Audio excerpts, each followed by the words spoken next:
코로나19 신규 환자가 14,000명대로 떨어져 석 달 만에 가장 적은 규모를 기록했습니다. 정부가 내일 전문가 자문위를 열어 실내 마스크 의무 조정 시기 등을 논의하는데요. 설 연휴 직후 마스크 해제에 무게가 실립니다. 취재 기자 연결합니다. 장하영 기자. 네, 사회 2부입니다. 네, 오늘 코로나 발생 현황 어떻습니까?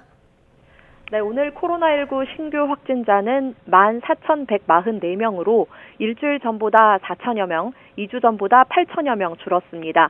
지난해 10월 17일 11,024명 발생 이후 91일 만에 가장 적은 규모입니다.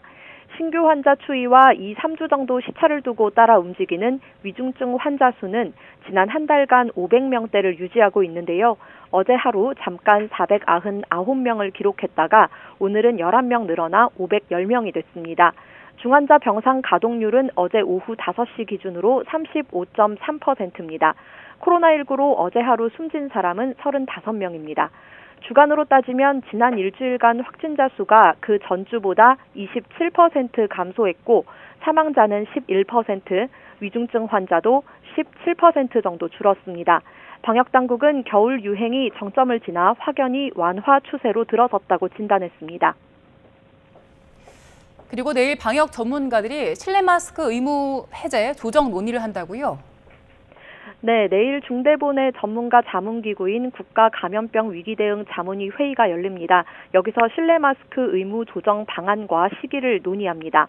방역당국은 실내 마스크 완화를 위해서 기존에 제시한 4가지 기준 가운데 2가지를 충족해야 한다고 밝혔는데요. 현재 충족되지 못한 기준은 33.9%에 머물고 있는 고령층 동절기 추가 접종률 뿐입니다. 정기석 코로나19 특별대응단장은 특히 60에서 64세 접종률이 19%로 65세 이상의 절반에도 미치지 못한다고 지적했습니다. 조만간 마스크 착용 의무가 조정되면 가장 피해를 받는 건 고위험군일 수밖에 없다며 접종을 독려했습니다.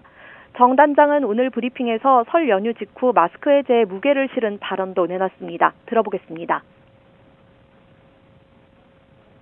물론 기분 좋게 설 전에 딱 하면 좋을 수도 있겠습니다만은 영웅적인 어떤 결단 이런 걸 요하는 그런 분야는 아닙니다.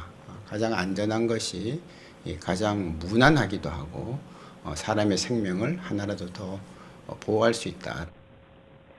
국내의 4대 기준 이외의 변수였던 해외 요인에 대해서도 긍정적인 발언을 내놨습니다. 중국 대도시에서의 발생은 정점을 지난 걸로 보이고 중국에서 입국하는 단기 체류자의 양성률도 1월 첫째 주 최고 31%에서 지난주 평균 약 9%로 많이 감소했다고 설명했습니다. 또 지난달 외국인이 가장 많이 입국한 나라는 일본과 미국 순서인데 이 두 나라 상황도 안심할 순 없지만 유행이 감소 추세라고 말했습니다. 오늘 신규 확진자 가운데 해외 유입은 64명이고 이 가운데 41명, 64%가 중국발 입국자입니다. 어제 하루 중국발 단기 체류 입국자의 양성률은 8.8%로 집계됐습니다. 지금까지 사회 2부에서 YTN 장하영입니다.